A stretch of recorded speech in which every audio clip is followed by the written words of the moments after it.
You know, there are in fact steps for becoming a millionaire, 4 specific ones. And today in this video, I'm gonna share with you the 4 things I did to make my first million, then my next 10 million, and on and on. And I'm gonna break down the science of it so that you yourself can understand exactly what you need to do to become a millionaire yourself. 'Cause we're gonna be legends. What we're doing here ain't just scary. It's about to be legendary. So there are 4 steps that I'm going to be sharing with you today on how to become a millionaire. And the first step that I want to give you that is really key is that you have to know your target, which means how much do you actually need and why do you think you need that amount? You know, as I do this work with people, when they come out to my events and I take them through their $1 million game plan, you know what I almost always find?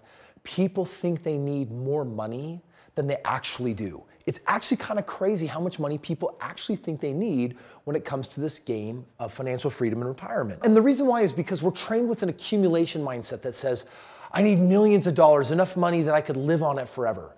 The reality is you don't need millions of dollars. You need investments that produce a residual income that can support your lifestyle. So the first thing you have to know is, how much do you need? And I would frame up your target like this. For me, when I got started, my target was simple. It was $10,000 a month. My wife and I basically said, Chris, if we had 10 grand a month, we were so poor, by the way. I mean, we were crazy, crazy poor college kids. You know, we had just bought our second property, and our first one we were living in for free, and the second one had an extra $600 a month, and my wife was doing our family accounting, and dude, this was so funny to me. She pulled me into the office kind of concerned. She's like, Chris, I don't know what to do. I'm like, well, what are you doing, honey? And she says, well, I'm doing our budgeting. And this is the 3rd month in a row that we have an extra $600 left over on the Pleasant Grove house. And I don't know where I'm supposed to put it. And I said, well, honey, we've been getting money from the basement of our house. Where have you been putting that for the last year and a half? She says, oh, that was simple. I just write it off against the mortgage, so it looks like we have no mortgage. I'm like, that's so cute. And since it's internal, it probably doesn't matter, but that's probably not really the way it works.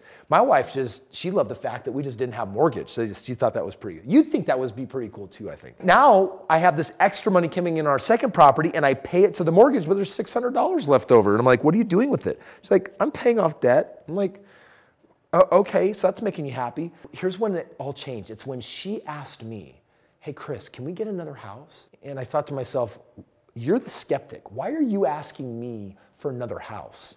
She saw that the first house equaled live for free. The second house meant 600 left over. She knew that a third house would mean what? She knew it would mean more money, more freedom, more getting out of debt, more putting money in savings. And so we basically got together and dreamed and said, how much money would we want where I could leave my job, doesn't matter what degree I get in college, if I even went to college. And we decided that our target was $10,000. This is a super meaningful part of your journey. You have to know what your target is. You have to know what your number is, because if you're disconnected from that, you won't have the focus to stick with something. So know your number and just decide right now. I bet you already know what it is. Is it 4,000? Is it 6,000? Is it 20,000? Is it 10,000? Come up with a number that is real for you. And don't pick an arbitrary large number like, that'd be great. Listen, if there's no difference between 10 and 20,000, then 10,000 it is. If there's no difference between 10 and 9,000, then 9,000 it is. If there's a difference between 9 and 8, then 9 it is. So in other words, come up with a number that you know would actually help you have the lifestyle that you want. Okay, so the second thing, this is the part that you're gonna hate, but I gotta tell it to you. I agree with my buddy whose video you're gonna watch right after this because I want you to get the next level of information. PYF, it stands for what? Pay yourself first. Pay yourself first means that you're not going to work just for your bills. It means that you're not just going to work for paying your mortgage or paying your cell phone and the other gadgets and things that you have. Paying yourself means, what money am I earning that I get to keep that is not for my bills? Most people have check to check, so they would think that number is really small. But I've got news for you. You need to struggle to figure out how to make that number a big whopping 40%. 40% of your income saved and set aside for what purpose? Well, I'm going to tell you right now, it's not designed just to sit in savings. Are you kidding me? The problem with our savings account is that what you're really saying is that you're investing in cash. And every investment goes up or down in value. Guess what cash does? It goes down, it loses value every year, about 3% at the rate of inflation. You do not want to invest in cash. Your goal is actually to be broke. Now, my buddy, Grant Cardone, I call him my buddy. I've never actually met Grant, but I respect him. I watch his videos, and I've got one that I want to recommend at the end of this. It'll be up here in the top corner that you're going to want to watch because he's going to do his version of this, and he's got 5 steps to becoming a millionaire. And I want you to see the difference and the commonalities because it's really going to augment your education and understanding. And this is information that's life-changing if you act on it. But he's going to tell you, same as me, you got to set 40% aside. Most people are going to say, dude, that's a crazy big number. Guess what? When you make a lot of money, your biggest bill will be your taxes. I need you to at least pay yourself what you're willing to pay the government because you are a better investment into yourself. At the same time, we go to the 3rd step. If I'm paying myself first, what's left now? Well, now step 3 of the 4 is I have to learn how to invest. Instead of putting that money in a savings account, do the math for a moment, and you're going to get a little upset with me on this one, I think, because it upsets me. Are you aware right now that the average savings account in this country pays an APR of 0.32%? So take the rule of 72. Take 72, divide it by that interest rate, and you know what you get? Like, it takes 200 years for your money to double, which means you can't invest in savings. The only money that should be in savings is what you need to feel like you have peace of mind in your private financial life. And don't make it a really stupid, huge number. That money needs to be invested. So have your Sleep Well at Night fund, but the rest of that, you need to invest it. And what are you going to put it in? Well, if you're me, you want to diversify. You're going to want to put it in, I diversify into all sorts of real estate. You know that I'm in that single family housing market game, but I also invest in different businesses, my own businesses, other people's business. I've even invested in different companies. I will never, however, put money in a 401k or an IRA. I will never put money just loosely in the stock market. That's what everyone's doing, and don't take advice from the financially broken.